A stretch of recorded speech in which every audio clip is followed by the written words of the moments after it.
I think the most important shoe in anybody's rotation is the long run shoe. And that's a bold statement. I'm going to defend it really quick, but I don't think it's actually a very disagreeable thing to say. The reason I think that the long run shoe is the most important shoe in anybody's rotation is that the long run is the hardest run. And it might not always stay that way, but for me and where I'm at in my training currently, my long runs tend to be the hardest runs, especially since I'm starting to integrate more pace specific work inside the context of the long run. Sure, nothing beats the complete destruction of your lungs, heart, and limbs on the track. But as far as sheer amount of effort that you put into a 20-mile run, I think it's hard to top that. That's why I think the shoe for the long run that you choose is ultimately going to be some of the most impactful that a shoe will ever be, because you're on your feet for a lot longer. If anything goes wrong on the run, like, that's what you're stuck with. So you might need to be comfortable in your long run shoe. It really pays to be comfortable in your long run shoe. So without further ado, I am going to present to you my 3 favorite long run shoes ever. Now, the first one on this list is my 3rd favorite ever, and I'm actually going to do this in order. That I do have an order to favoriteness of my long run shoes throughout history. And the first one is the Dynafish Xiaonian. New shoe in the mix. I have a decent amount of miles on this, around 170, I think, possibly a little bit more. And a few of the runs that I've done in this have, in fact, been long runs. And so I can attest to the fact that this indeed holds up over about 20 miles. I think I would probably enjoy taking this for a marathon length long run at some point. I don't know if it's ever going to happen. Because I'm just not at that point in my training cycle. And by the time I get there, this might be well and truly cooked as a shoe, although it's been showing surprising durability. But why do I like it as a long run shoe? There are actually 2 main reasons. The first one is the softness of the foam while still maintaining an insane responsiveness, even this late into its life, is and has been a truly great feature in this shoe, right? And that's not specific to the long run, but I think that on longer runs, you want to be at least in something a little bit, that feels protective and soft, as well as, fun to be in. And I don't want to be in a shoe for my long run if I'm not having fun in it. And there's a undeniable smile that comes to my face whenever I run in this. So another shoe that is great for running long distances, but isn't necessarily fun for the long run, is the Metaspeed Edge Tokyo, and even more on the other end of the extreme, the Metaspeed Edge Paris. I wouldn't pick this as my long run shoe unless it's in preparation to run a race in it later. I don't think that this is the most smile-inducing running experience. It's wicked fast, and I love it, but that's why this is not on the list right now. It's not quite as fun for me to run in a racing shoe like the Edge Tokyo. Whereas the Dynafish, yeah, the foam, the bounce, it really provides a happy good time for me. The second thing about this, and this is even more critical to this shoe's inclusion on the list, is this rocker profile. It just won't quit. It will rock you along on your long run, just like you're not even running. It just carries you into your next stride. It's very rhythmic, very floaty, very flowy, and it makes the strides just come and come and come.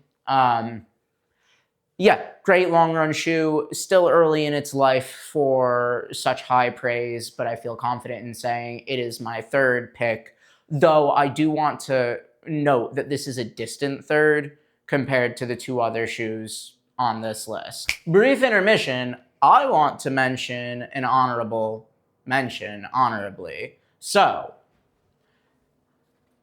I just returned from yet another run in the Anta C2027, And once I have more miles on this, I could see this becoming a go-to long run shoe. It has a lot of the qualities that I value in a long run shoe: ease of use, comfort, uh, just the characteristic of wanting to keep running at the end of your run. Not every shoe does that for me, but in this shoe, every run that I've run in this, I'm like, I could probably go a little bit further. And that's a rare characteristic for a shoe for me, because a lot of my runs are already long. I don't really have the time to go further. So anytime a shoe is saying like, hey, maybe you should go a little bit further, that's a good sign. And if you guys have been following along, for those that are new here, I'm in a period right now of like mental struggle with my running, where I just feel my brain telling me to stop early every time. And so that's another reason why I think that Anta C2027 could become a part of this list in the future, as not just an honorable mention, but more than that. But for now, an honorable mention.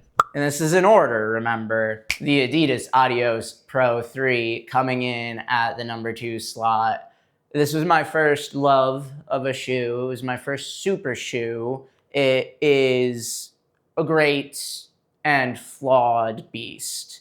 The upper cut a lot of people up. I didn't have that so much as issues with lace bite. I know that people had some big toe knuckle issues on the front eyelet chain. I didn't have that. But yeah, there is a lot of flaws with the scratchy nature, the plasticky nature of the upper.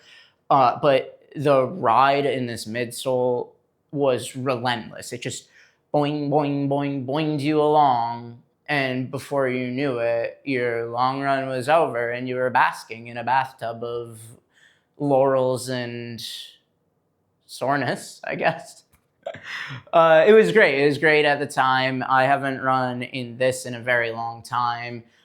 So who knows? Maybe I have it built up in my head to be something that it's not. But luckily, I have the Adios Pro equipment behind me somewhere, and that has the same midsole as this. And so I've been getting to relive the former glory days of the Adios Pro 3. And really, there is a special quality about this midsole that wants you to just continue to run, similar to what I was talking about with the Anta. And a foam that is, especially in the Adios Pro 3, that held up so well over the long miles that it didn't, like, nothing changed about the characteristic of this shoe over the long miles.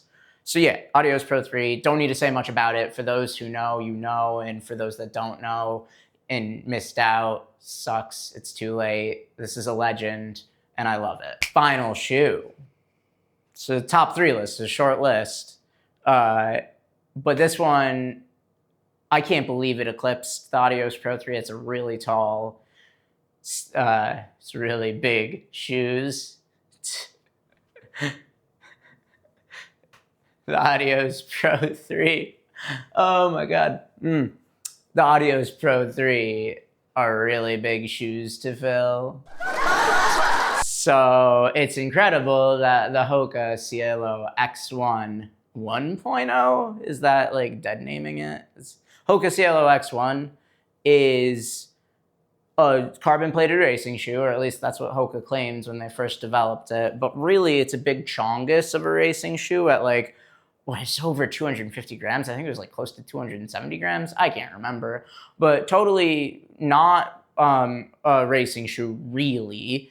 That's not how people ended up using it. But the extreme bouncy PIBA in this, and the like overstacked nature of the midfoot section of the midsole, made this like running on like a big giant trampoline, like a really big trampoline right on the arch of your foot. And yeah, it just kept you going. The rocker profile is also really nice. It's a nice feature of this, just keeps you rolling forward, similar to the Dynafish, but not really in the same way. I think that they have different rocker profiles, like, to my memory. It's been a while since I've run in this, but I think I logged maybe the highest number of long runs over, say, over 15 maybe in the Hoka Cielo X1.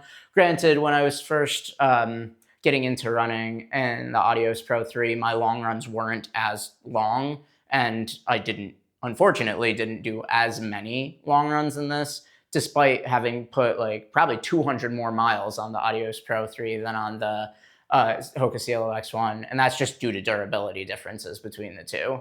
But yeah, this was incredible. I got it on a crazy deal back when this went on discount. You probably can't find this shoe anymore, but it is a legend in the game, and I hope Hoka makes something like this again.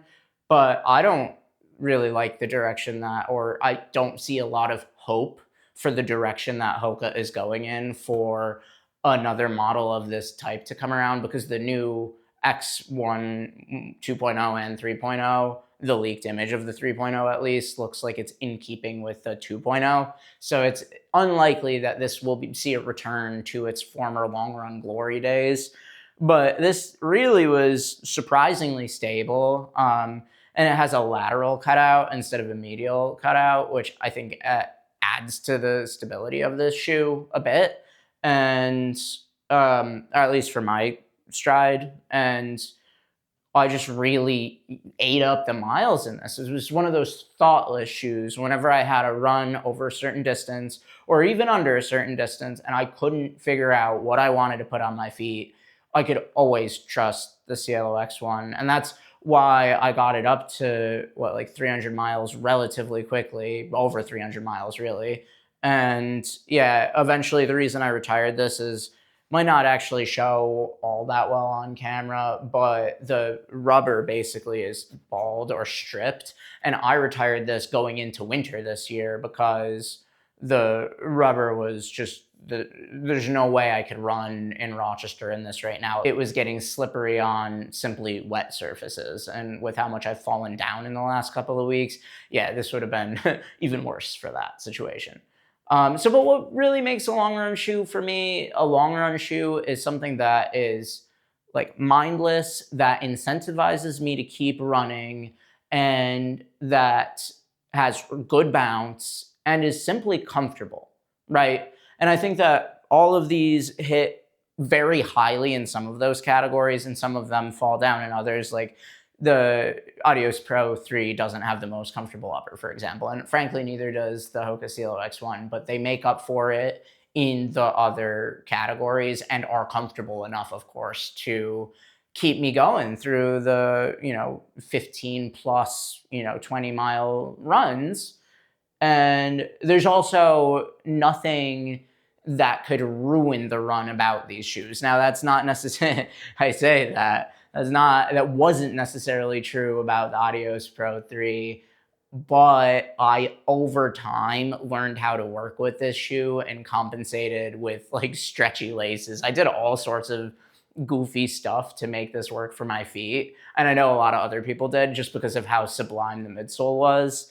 But yeah, overall, three fantastic shoes. I appreciate all of your attention to this extremely rambling diatribe about long run shoes.